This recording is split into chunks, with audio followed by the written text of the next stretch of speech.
नमस्कार दोस्तों, target with PS Parihar channel में आपका स्वागत है। आज के इस वीडियो में हम लोग बात करेंगे सबसे पहले एलटी ग्रेड शिक्षक भर्ती की और उसके बाद में हम लोग बात करेंगे पीसीएस एग्जाम की। आज क्या हुआ तो एलटी ग्रेड में आज विद्यार्थियों ने वार्ता की है उच्चाधिकारियों से और उच्चाधिकारियों ने क्या बताया है ये बात आपको बताएंगे शीतला प्रसाद ओझा जी। लेकिन आगे बढ़ने से पहले एक सूचना है उन विद्यार्थियों के लिए जो विद्यार्थी यूपी पीसीएस की तैयारी कर रहे हैं अथवा बिहार पीसीएस की तैयारी कर रहे हैं। वे सभी अभ्यर्थी यूपीपीएससी वाला बीपीएससी वाला में आकर के अपनी प्रिपरेशन पूरी कर सकते हैं। यहाँ पर बहुत सारे कोर्सेज चल रहे हैं, जैसे देख सकते हैं। जिन विद्यार्थियों को टारगेट पीसीएस 2025 से उन विद्यार्थियों के लिए सक्षम 3.0 कोर्स है, जिसमें इस प्लेटफॉर्म में आपको वो सारी चीज़ें मिलती हैं जो प्रिपरेशन करने के लिए आवश्यक होती हैं। जैसे हाईली क्वालिफाइड टीचर्स हैं, फैकल्टी है, क्लास के नोट्स मिलते हैं, उत्तर प्रदेश पर केंद्रित करंट अफेयर मिलता है, डेली प्रैक्टिस करवाई जाती है, प्रीलिम्स मेंस की टेस्ट सीरीज होती है और यहाँ पर डाउट क्लियरिंग सेशन भी चलते रहते हैं। कोई भी डाउट आप लोग अपना क्लियर कर सकते हैं। यही बैच हिंदी माध्यम के विद्यार्थियों के लिए प्रथम 2.0 के नाम से है, जिसकी फीस भी उतनी ही रखी गई। इसी तरीके से जिन विद्यार्थियों का टारगेट पीसीएस 2024 और आरओ है, वो विद्यार्थी एक साथ तैयारी कर सकते हैं। संयुक्त 2.0 के नाम से एक बैच चल रहा है। और अगर केवल टेस्ट सीरीज में भाग लेना चाहते हैं पीसीएस 2024 और आरओ 2023, तो उसके लिए भी एक बैच है जिसे आप लोग यहाँ पर देख सकते हैं, टेस्ट सीरीज कम्बो के नाम से। ये जितने भी बैचेज हैं इनकी फ़ीस तो बहुत कम कर दी गई है। जैसे यहाँ पर देख सकते हैं, इस समय 999 रुपये है इसकी फ़ीस। और इन सभी बैचेज में कोई बैच आप लेंगे तो उसमें अगर एक कोड लगा देंगे PSP 500 तो आप लोगों को 500 रुपये की और एक्स्ट्रा छूट मिल जाएगी। एक और बैच है यूनिटी इंटीग्रेटेड बैच, ये प्रीलिम्स और मेंस के लिए है, मात्र 3399 रुपये में। एक अभिलिखित बैच है 999 रुपये में। इसी तरीके से बीपीएससी के भी बहुत सारे बैचेज हैं। 17वीं बीपीएससी के लिए यहाँ पर एक आक्रोश का बैच है प्रीलिम्स के लिए, मात्र 1599 रुपये। यशवी बैच है हिंदी माध्यम के विद्यार्थियों के लिए, जिसमें प्रीलिम्स मेंस और निबंध की एक साथ तैयारी करवाई जाएगी। एक निर्णायक बैच है MCQ के लिए, बाइलिंगुअल है, ये 699 रुपये में। ऊर्जा बैच है 17वीं बीपीएससी के लिए, फास्ट ट्रैक प्रीलिम्स बैच है हिंदी माध्यम के विद्यार्थियों के लिए, 1599 रुपये में। इसमें भी आप लोग कोड लगा सकते हैं PSP 500। ये जितने भी बैचेस आप देख रहे हैं इनकी लिंक मैंने डिस्क्रिप्शन बॉक्स और कमेंट बॉक्स दोनों जगह उपलब्ध करा दी है।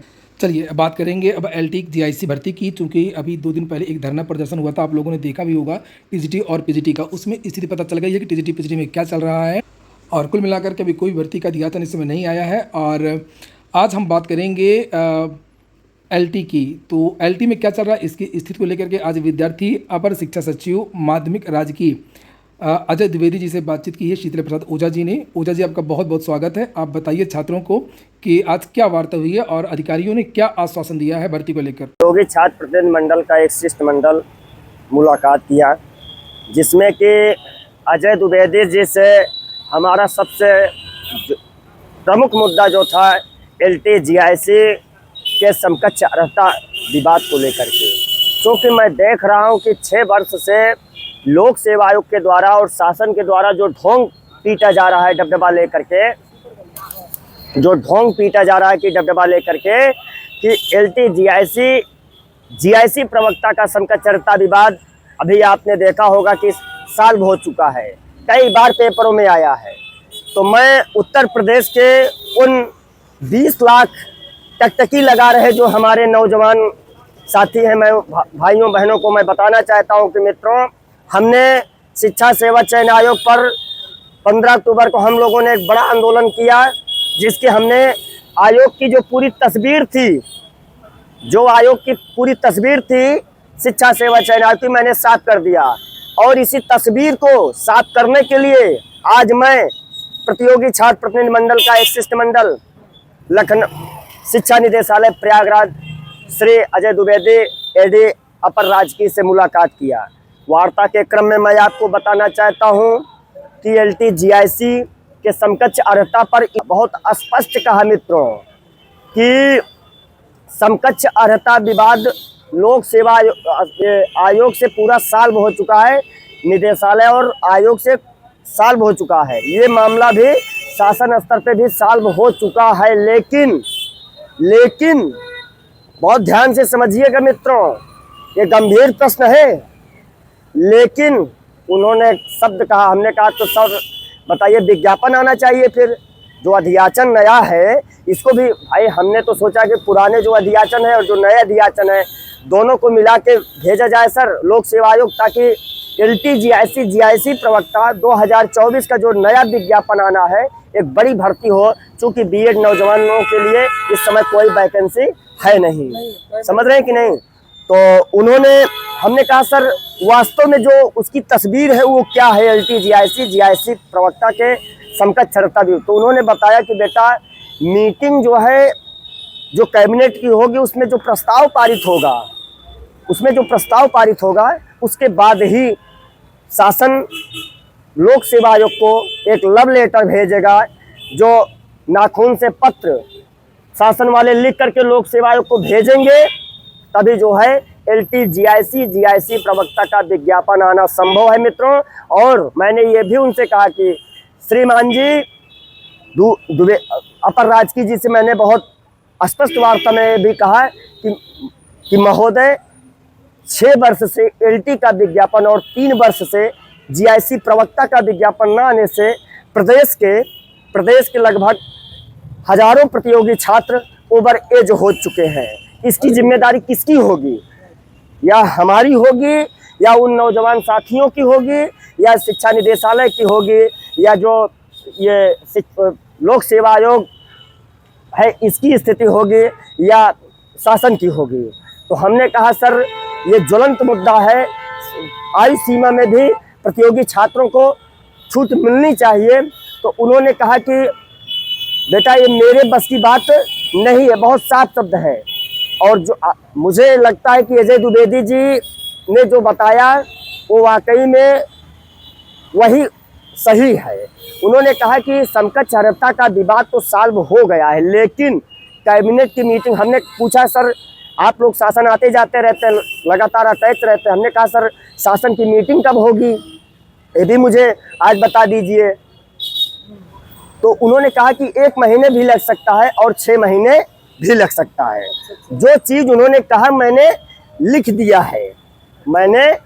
दिया और पूरी मैंने कहा सर, मैंने थोड़ा सा उनसे और एक स्पष्ट किया कि हमने कहा कि उत्तर प्रदेश में जो भी राजकीय इंटर कॉलेज हैं, जो भी पद रिक्त है, चूंकि CM योगी आदित्यनाथ जी लगातार अपने भाषणबाजी बयानबाजी में माननीय मुख्यमंत्री जी कह रहे हैं कि हमने सभी विभागों में जितने भी पद खाली पड़े हुए हैं उनको भरा जाए।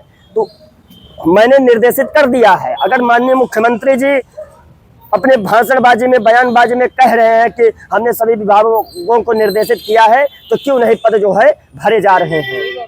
गलत करो मैं बताइए आप सर।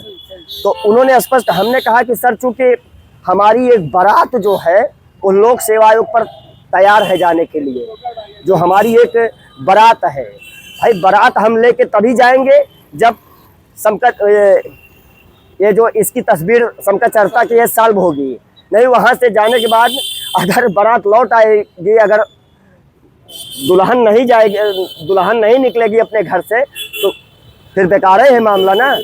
चूँकि जितना टाइम अधिकारियों का कीमती है, उससे ज़्यादा टाइम शायद कहीं हम प्रतियोगी छात्रों का भी कीमती है। कुल मिलाकर के शासन स्तर पर मामला रुका हुआ है जी।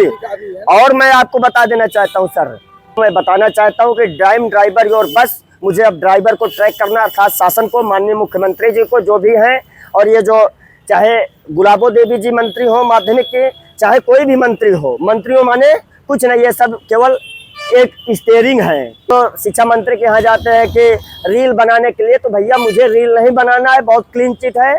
और ज्ञापन के लिए जहाँ तक बात है, तो सर मैं ज्ञापन देते देते थके, मैं देखता हूँ कि यही 10 ज्ञापन जो है जब दिया जाता है तो वो कबाड़ में चला जाता है, वो कूड़े में चीर करके बाहर दिया जाता है। तो ऐसे कोई मतलब नहीं, सीधे मुझे 50,000 की संख्या में क्या कहते हैं आचार संहिता के बाद 24 नवंबर के बाद 50,000 की संख्या में मित्रों उतर जाना है। और सिविल लाइन के पत्थर गिरजाघर पर मैं गारंटी लेता हूं कि अगर आप उतर गए, ये आपका छोटा भाई आपसे वादा करता है मित्रों, मैं आपकी उपस्थिति चाहता हूं, आपकी शरीर भी मुझे नहीं चाहिए, आपकी उपस्थिति हमारी ताकत होगी। और मैं बार बार यही कह रहा हूं कि हमारी आपकी एकजुटता ही लोकतंत्र में सब। तो देखा आप लोगों ने, आज जो चीज़ें हैं वो स्पष्ट हो गई हैं कि समकक्षता वाला मामला लगभग समाप्त हो गया है। यहाँ से अधिकारियों ने उसको करेक्ट करके ऊपर भेज दिया है और बताया गया है कि वहाँ से जब पत्र लोक सेवा आयोग को आए उसके बाद में आपकी जो भर्ती है वो निकल सकती है। लेकिन ऐसा है कि अब यही है कि अगले साल ही आपको भर्ती देखने को मिल सकती है। इस साल भर्ती की उम्मीद ना के बराबर है और 2025 ही आप लोगों के लिए शुभ होगा, चाहे वो TGT PGT की भर्ती हो, उसकी परीक्षा हो, या LT ग्रेड शिक्षक भर्ती का नया विज्ञापन हो। हम बात करेंगे अब PCS को लेकर के। आज भी विद्यार्थियों ने मुहिम चलाई ट्विटर पर। और आज लगभग 60-70 हज़ार ट्वीट विद्यार्थियों ने किए। जैसे आप लोग यहाँ पर देख सकते हैं, दिवाली पर लिखे हुए मन के जज्बात। अब इससे ज़्यादा कुछ नहीं कहना है। UPPSC RO one shift. ये देखिए, कल भी विद्यार्थी ट्विटर पर अभियान रखेंगे और आप लोग जितना भी ज़्यादा हो, जो भी विद्यार्थी चाहते हो कि परीक्षा एक दिन में हो, वो लोग अभियान जारी रखें। और ये विद्यार्थियों ने ताकत इसलिए लगाई कि कल चूँकि एक बड़ी मीटिंग होनी है परीक्षा को लेकर के मुख्य सचिव के द्वारा, तो देखते हैं विद्यार्थी अन्य स्रोतों के माध्यम से भी अपनी जो बात है उन्होंने उच्च अधिकारियों तक पहुँचाई है, मुख्य सचिव तक पहुँचाई है। वैसे मैं अगर मुझसे विद्यार्थी पूछ रहे थे कि सर क्या हो सकता है, कुछ होगा या नहीं होगा, तो वैसे उम्मीद अगर मैं अपनी बताऊं तो मुझे बहुत कम उम्मीद लग रही है कि लोक सेवा आयोग इसमें बदलाव करेगा। लेकिन लोक सेवा आयोग ने इसके पहले भी बदलाव किए हैं, दबाव को लोक सेवा आयोग ने माना है। चाहे वो आरओ एआरओ एग्जाम पोस्टपोन वाली बात हो, जल्दी लोक सेवा आयोग नहीं मान रहा था। इसके पहले भी बहुत सारे जितने भी सुधार हुए हैं वो विद्यार्थियों के आंदोलनों की वजह से ही हुए हैं। विद्यार्थियों ने अधिकारियों को आज ये देख सकते हैं, आज भी भेजा, बहुत सारे विद्यार्थियों ने ये पत्र वगैरह, स्पीड पोस्ट वगैरह, ये लेटर लिखा विद्यार्थियों ने, सभी को भेजा है ईमेल के द्वारा भी और स्पीड पोस्ट के द्वारा भी। इन विद्यार्थियों के समर्थन में मैंने भी देख सकते हैं आप लोग कि आज बहुत सारे ट्वीट किए हैं। तो ठीक है दोस्तों, ये हो गया आज का वीडियो आपको अच्छा लगा हो, अपने काम को तो लाइक अवश्य कर दें। जिन छात्रों ने चैनल को सब्सक्राइब न किया हो, सब्सक्राइब कर लें। पूरा वीडियो सुनने के लिए बहुत बहुत धन्यवाद।